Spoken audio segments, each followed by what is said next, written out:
अब हम problem number 51 देखते हैं। तो मैं सीधे प्रॉब्लम पे आ रहा हूँ। तो देखिए इस प्रॉब्लम में ये क्या कह रहा है। ए नोजल ऑफ डायमीटर 20 mm, ये देखिए ये नोजल है, इसका डायमीटर आपको दिया that is 20 mm, is fitted in A pipe, ये पाइप में फिट किया है जिसका डायमीटर कितना है 40 mm। तो ये पाइप है जिसका डायमीटर 40 mm है, ये नोजल है जिसका डायमीटर 20 mm है। Find the force exerted by the nozzle on the water which is flowing through the pipe at the rate of 1.2 metre cube per minute. ठीक, तो देखिए वाटर फ्लो हो रहा है तो वाटर की डेंसिटी है कितनी 1000 केजी पर मीटर क्यूब। देखिए ये सेक्शन 1 है। 1 पे जो डायमीटर दिया हुआ है आपको पाइप का दैट इज 40 सेंटीमीटर, इसको मीटर में मैंने लिख दिया। अब यहाँ का क्रॉस सेक्शनल एरिया निकालना पड़ेगा, पाई बाई 4 डी स्क्वायर कर देंगे तो इसका इतना एरिया आ जाएगा। D2 नोजल का डायमीटर आपको दिया है 20 mm दिया है, इसको मैंने मीटर में लिख दिया। अब इसका एरिया निकाल लेंगे, A2 pi by 4 D square कर देंगे तो एरिया आ जाएगा। अब देखिए यहाँ पे पानी बाहर आ जाएगा, एटमॉस्फेयर में आ जाएगा। जब पानी एटमॉस्फेयर में आ जाएगा तो पानी का गेज प्रेशर कितना हो जाएगा, ज़ीरो हो जाएगा, है ना। जब भी पानी एटमॉस्फेयर में आ जाता है तो उसका गेज प्रेशर कितना हो जाता है, ज़ीरो, इसलिए मैंने P2 के लिए कितना लिखा है, ज़ीरो लिखा है। अब यहाँ पे जो डिस्चार्ज दिया है वो आपको मीटर क्यूब पर मिनट में दिया है, तो पहले अपने को इसको मीटर क्यूब पर सेकंड में कन्वर्ट करना पड़ेगा। तो देखिए 1.2 को मैंने 60 से डिवाइड कर दिया तो ये डिस्चार्ज क्यू आपका मीटर क्यूब पर सेकंड में आ गया।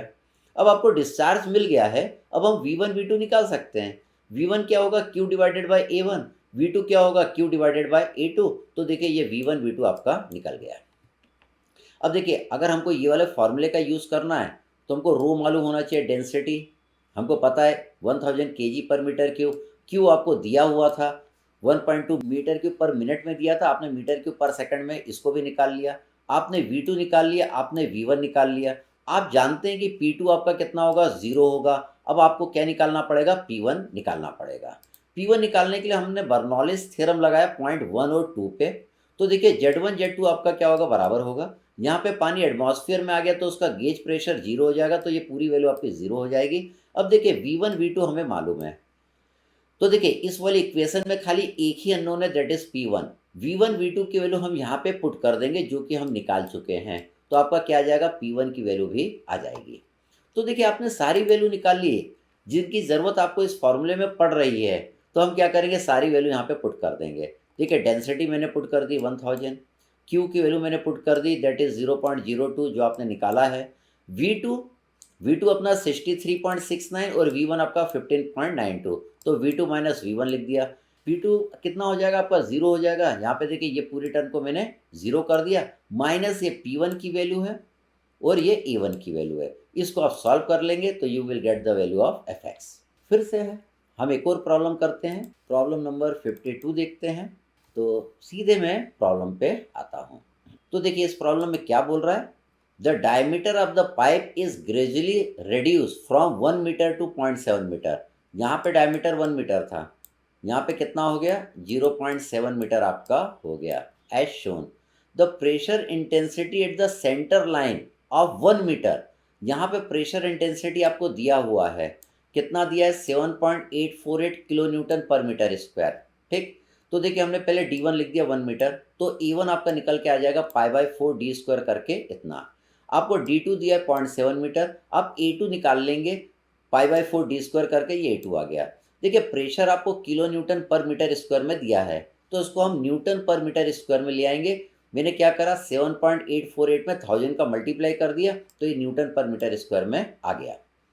फिर आगे ये बोल रहा है rate of flow of water through the pipe is 600 litre पर सेकेंड, ये लीटर में दिया है, इसको 1000 से डिवाइड कर दिया तो ये मीटर क्यूब पर सेकेंड में आपका आ गया। Find the intensity of pressure at the centre line of 0.7 metre section, यहाँ पे P2 की वैल्यू हमें निकालना है। Also determine the force exerted by the flowing fluid on the transition of the pipe, यहाँ पे फोर्स कितना लगेगा, यहाँ पे फोर्स कितना लगेगा उसकी वैल्यू भी हमको निकालना है। तो देखिए हम V1 निकाल लेंगे Q डिवाइडेड बाई A1 करके, V2 निकाल लेंगे Q डिवाइडेड बाई A2, मतलब आपको V1 भी मिल गया, V2 भी मिल गया। P1 आप जानते हैं, हमें P2 निकालना है तो हमको बर्नौलिस थ्योरम का यूज़ करना पड़ेगा। तो देखिए P1 by rho g plus v1 square by 2g plus z1 बराबर p2 by rho g plus v2 square by 2g plus z2। तो देखिए ये तो पाइप आपकी हॉरिजॉन्टल सरफेस पे है, तो z1 z2 आपकी क्या रहेगा, बराबर रहेगा, ये दोनों आपका कट जाएगा। p1 की वैल्यू मैंने यहाँ पे पुट कर दी, रो जी आपका कितना होगा 1000 इंटू 9.8। v2 यहाँ पे हमने पुट कर दिया, हमने देखिए ये v1 हमने यहाँ पे पुट कर दिया, p2 हमको निकालना है, ये v2 की वैल्यू देखिए जो हमने निकाली थी यहाँ पुट कर दी। आप इसको सॉल्व कर लीजिएगा तो you will get the value of p2, ये इतना आ जाएगा। हमें fx भी निकालना है, तो इसका ये फॉर्मूले का डेरिवेशन हम कर चुके हैं, that is rho Q v2 minus v1 plus p2 a2 minus p1 a1। तो देखिए रो क्यू की वैल्यू देखिए, ये रो क्यू की वैल्यू पुट कर दी, v2 माइनस v1 ये v2 है और ये v1 है, ये देखिए ये v2 हो गया, ये v1 हो गया, प्लस p2 a2, ये देखिए p2 a2, p2 आपने इतना निकाला और a2 की वैल्यू हम यहाँ पे निकाल चुके हैं। फिर ये p1 a1, तो ये देखिए ये p1 की वैल्यू हो गई और ये आपका a1 की वैल्यू हो गई। सारी वैल्यू हमने पुट कर दी, तो you will get the value of fx कितना आया, निगेटिव 3022.47।